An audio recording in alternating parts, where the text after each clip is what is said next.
When rescuers found her, she hadn't spoken a word in over a decade. She sat in the farthest corner of the room, knees pulled tightly to her chest, her arms wrapped around them like a fragile shield. The air was stale, the walls stained with time and silence. A dusty beam of sunlight cut through the thick curtain, landing softly on her tangled hair. Her skin was pale, almost translucent, like she hadn't seen daylight in years. She didn't move when the door opened. She didn't flinch when footsteps approached. She just stared, eyes wide, empty, lost. No screams, no tears, only silence. A silence that felt heavier than the room itself. They called her name, Emily, softly at first, then louder. But she didn't respond. Her lips parted slightly, like they had once formed words but forgotten how. When one of the officers gently reached for her, she leaned away, slow and cautious, like a frightened animal unsure of what came next. 12 years. 12 years she had been locked in that space. A room no bigger than a closet.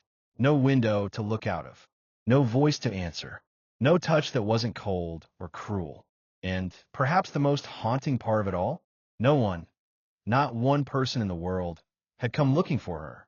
Not the neighbors. Not a teacher. Not even a distant relative. It was like she had been erased from the world, and the world had simply moved on. How does a child vanish without anyone noticing? How does a girl grow into a young woman, trapped behind a locked door, and no one hears her cries? Or worse, what if she stopped crying years ago? The house she was found in sat at the edge of a quiet town. Just another two-story home with faded paint and overgrown hedges. Nothing about it screamed danger. Nothing about it warned anyone that a life was wasting away just a few feet behind its walls. To outsiders, it was just another house on just another street. But behind one of those doors, time had stopped. And inside, Emily Carter waited. Waited for someone to remember her. To care enough to ask. To try the door and listen for a sound. But no one did. And so she sat. And she waited. For 12 long years. Until now. And when the rescuers finally opened that door, when they saw her for the first time, they didn't just find a missing girl.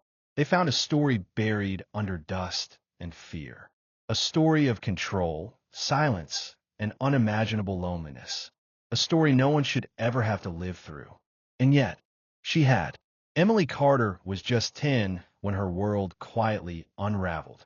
She lived in a small town called Ridgway Falls, tucked between hills and winding roads where time felt like it moved a little slower. It was the kind of place where everyone waved, where porch lights stayed on after dark, and where people didn't lock their doors because they believed they didn't have to. But behind some of those doors were things no one wanted to see. Emily had always been a quiet girl, the type who sat in the back of the classroom and never raised her hand, but always had the right answer. She liked to read, draw, and spend time in the garden her mother let her tend, just small potted plants by the back steps. She especially loved the purple flowers that bloomed only in late spring. Her mother, Claire Carter, was a woman who lived by routine. She always wore gray.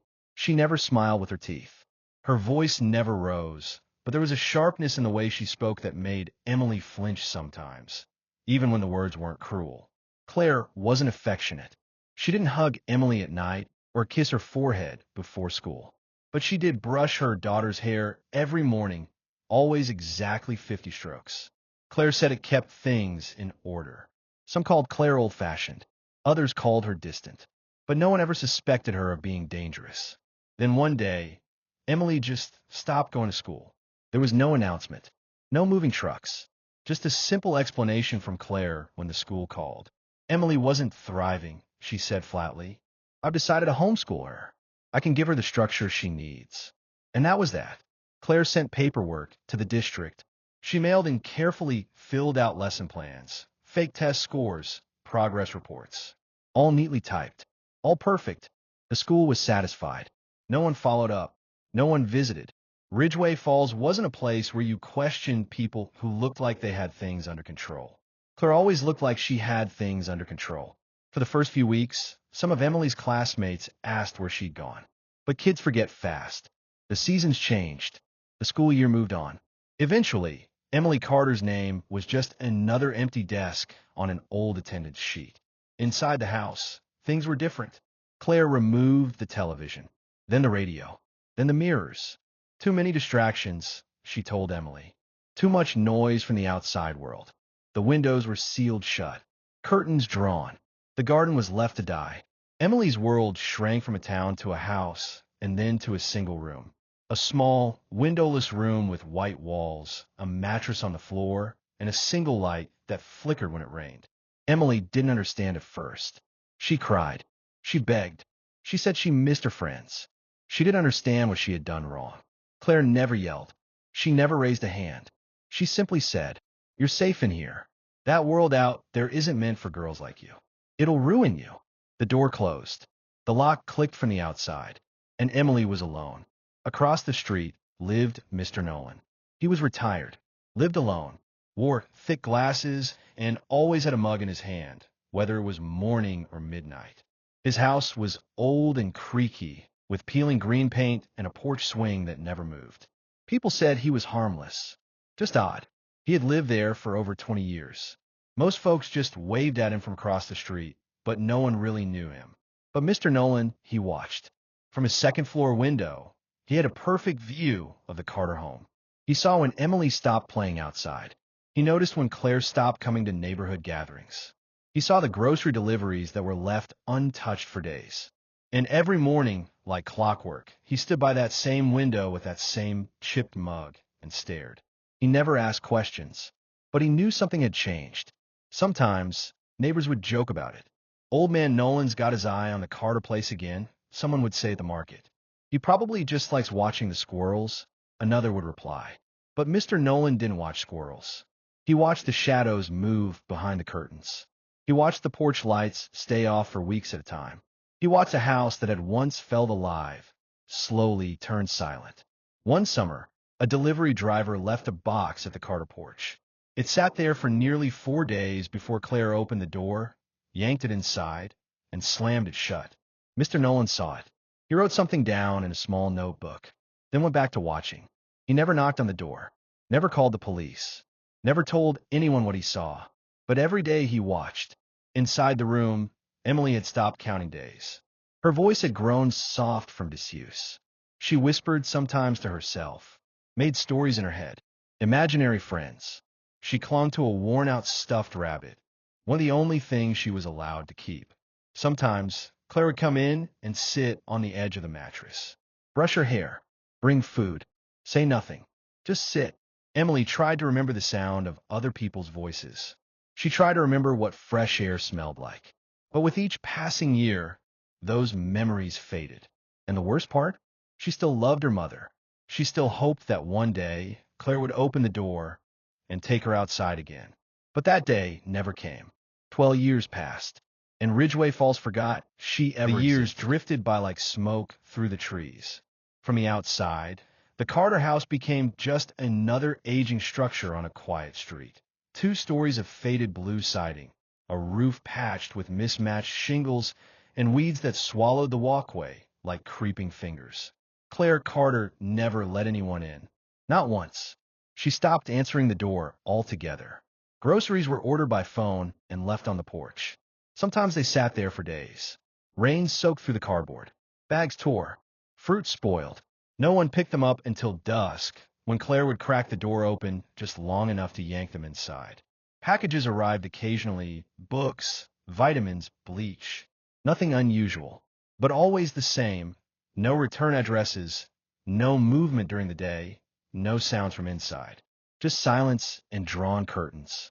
The mailbox filled, then overflowed. At one point, a neighbor offered to help collect it. Claire answered with a single sentence. "Mind your own porch." So they did. No one pressed. Not in Ridgway Falls. People respected privacy. Or, more truthfully, people avoided confrontation. That's when Lisa Morgan arrived. Fresh-faced, determined, and only 3 weeks into her job as a county social worker.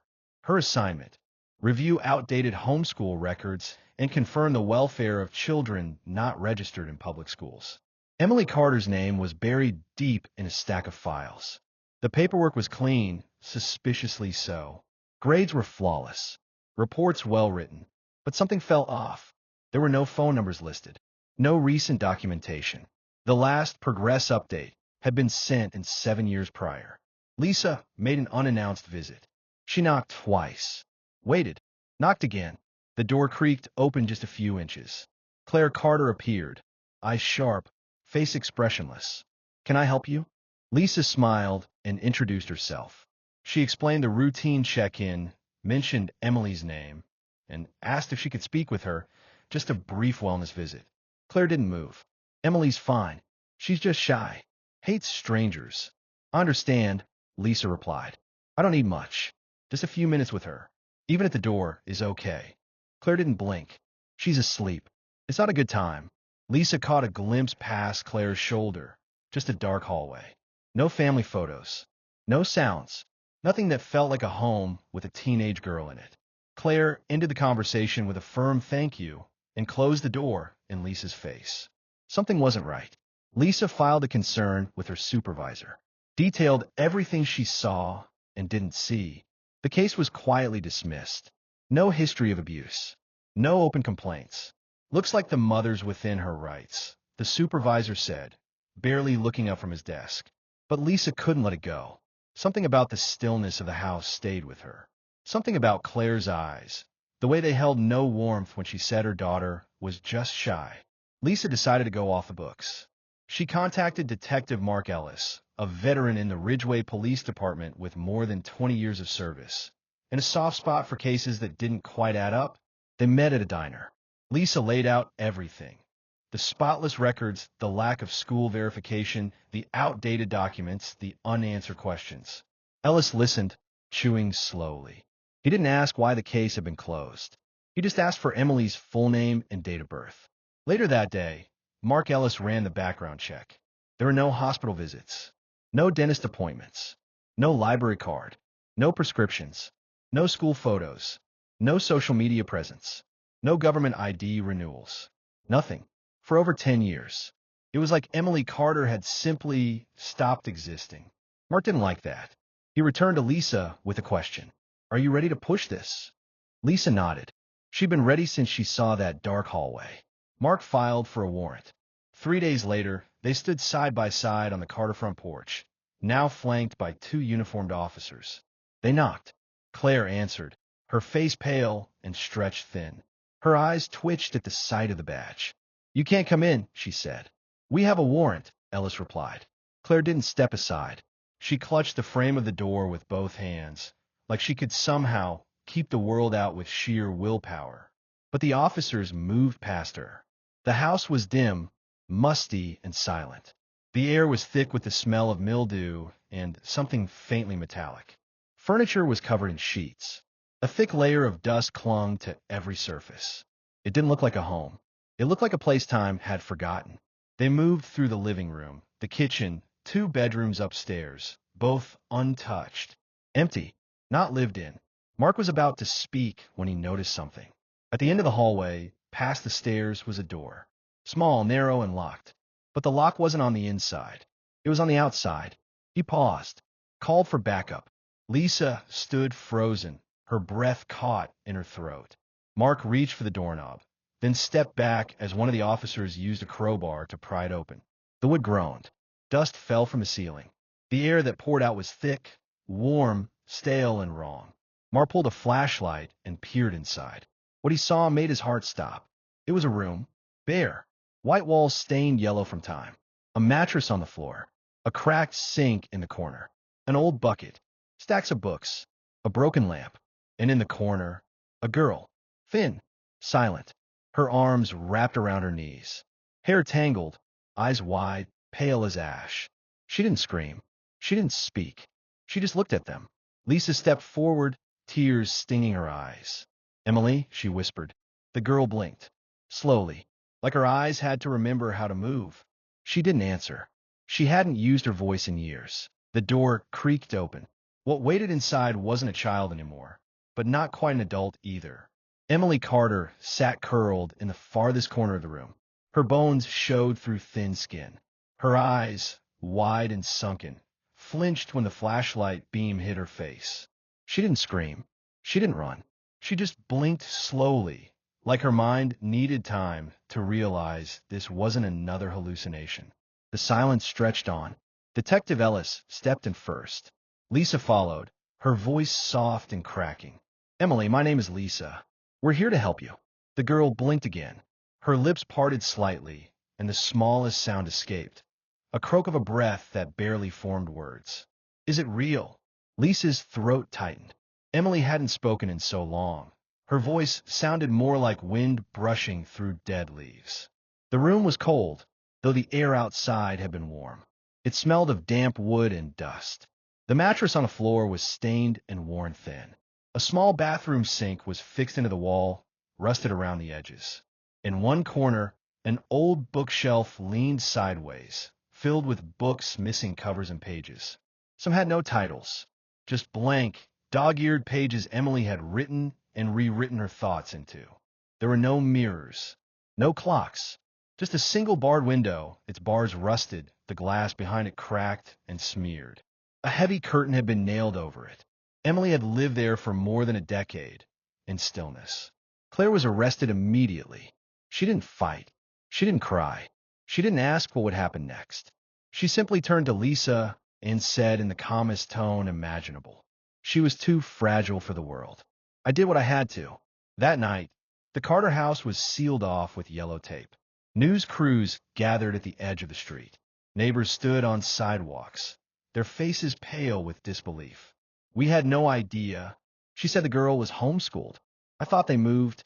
The truth stung. Everyone had looked away for 12 years.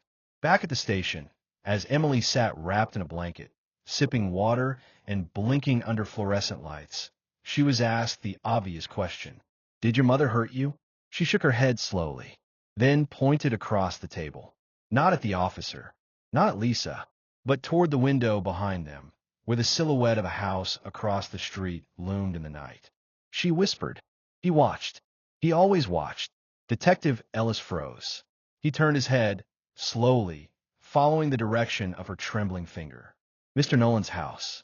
The same old green house, with its warped porch, cracked siding, and single attic window, always looking out across the street. At first, Ellis didn't believe it. Mr. Nolan? The neighbor? Emily nodded again. He never said anything, but he watched me. Always. Even before the door locked. Even when I was little. Ellis got up and walked out. 10 minutes later, a team was knocking on Mr. Nolan's door. He answered in a worn sweater, holding the same chipped mug he'd held for years. His expression didn't change when he saw the badge. Evening, detective. We need to ask you a few questions, sir. Mind if we come in? Nolan hesitated for a moment, then stepped aside. The house smelled of dust and boiled coffee. Nothing about it stood out, until Ellis asked to look in the attic. Nolan's smile faded. That's just storage. Junk I've had for decades. Still, we'd like to see it. The attic door creaked like it hadn't been opened in years. The air was thick, heavy. When they reached the top of the stairs, what they found wasn't junk. It was a shrine. Photographs. Hundreds of them. Some black and white. Some curled from heat. Some in frames. Others pinned to corkboards. All of Emily. Some were from when she was just a child, playing in the garden, sitting on the porch, riding a bike around the driveway. Others were more recent. Photos of her peering through the cracks in her curtain. Photos through the barred window, her pale face ghost-like behind the glass. Photos of her hands pressed against the glass. Of her mouth open in what might have been a scream, captured mid-silence. Dates were written on the backs in shaky handwriting. Years and years of silent documentation. Ellis stepped back, heart pounding. Why didn't you say anything? He asked. Nolan stood at the top of the stairs, silent. You saw her. You knew. Why didn't you call someone? Nolan didn't answer. Instead, he walked to a dusty chair in the corner of the attic, sat down, and folded his hands. I didn't hurt her, he said after a long silence. But you watched. She was beautiful, like a painting. You don't interfere with a painting. Ellis felt sick. The silence in the attic pressed in like fog. No one spoke. No one moved. It didn't matter that Nolan had never touched her. He hadn't lifted a hand, or shouted, or locked a door. He'd done something worse. He saw, and he did nothing. He watched a child disappear in plain sight and didn't lift a finger. Not because he couldn't, but because he didn't want to. He was arrested quietly. The charges weren't discussed openly, but everyone in Ridgeway Falls knew. Child endangerment, possession of illicit material, willful failure to report abuse, voyeurism. Whispers filled the town. He always was strange. I thought he just liked birds. I can't believe I waved at him every morning. Emily never asked about Nolan again. She didn't need to. She had seen him every day of her childhood, through windows, through silence. And now, the world knew she had been seen too, but not saved. Not then. Emily Carter was placed into protective care the night she was found. A quiet facility with soft lights, painted murals on the walls, and caregivers who spoke in calm tones and didn't ask too many questions. She was 13 when the door had closed on her life. Now, at 25, the world outside was as alien as the surface of the moon. It took nearly 6 months before she said a full sentence.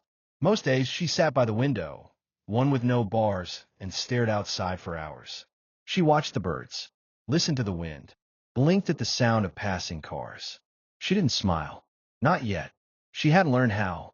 Lisa Morgan didn't just close the file and move on. She visited weekly. Sometimes she brought flowers. Sometimes a book. Sometimes she just sat beside Emily and didn't say a word. But slowly something changed.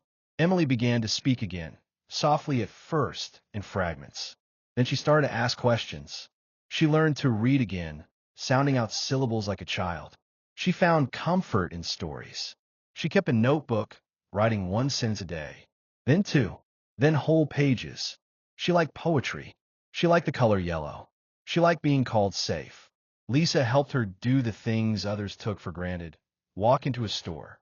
Say hello to a stranger. Choose her own food. Try on shoes. Emily was terrified at first. Every room felt like a test. Every voice sounded like a trap. But Lisa stood by her side and reminded her over and over. You're free now.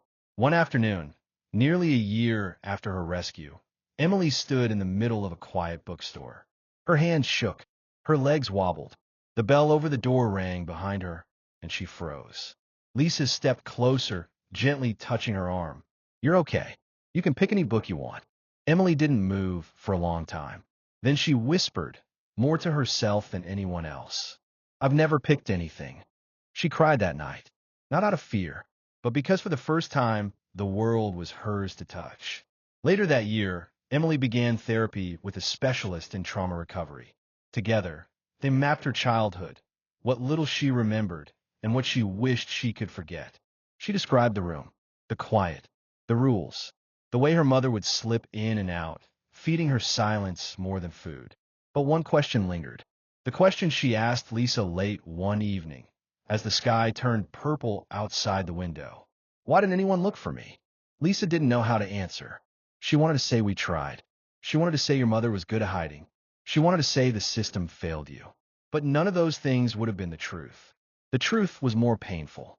No one looked because no one thought to. Ridgeway Falls had forgotten her. A town that prided itself on tidy lawns and neighborly smiles had let a child disappear right under its nose. And that question, Emily's question, would haunt them forever. The town changed after that. The Carter house was demolished. The plot left empty, grass growing wild where secrets once lived. The school board launched new checks for homeschooled children. The police started a program for anonymous welfare checks. The town meetings included discussions about mental health, hidden abuse, and the dangers of polite silence. But for some people, it was too little, too late. Detective Mark Ellis retired the following year. He said it was time, but some said he never stopped looking out his window at night, just in case another Emily was out there, waiting behind the silence. Mr. Nolan never spoke a word in court. Not during the trial. Not during sentencing. Not even when the evidence was shown on screen. Years of photos, dates, surveillance that screamed I knew. He died in prison 6 months later. Alone. Unrepentant. No one came to claim his body. Emily didn't attend the trial. She didn't need to. She'd lived it.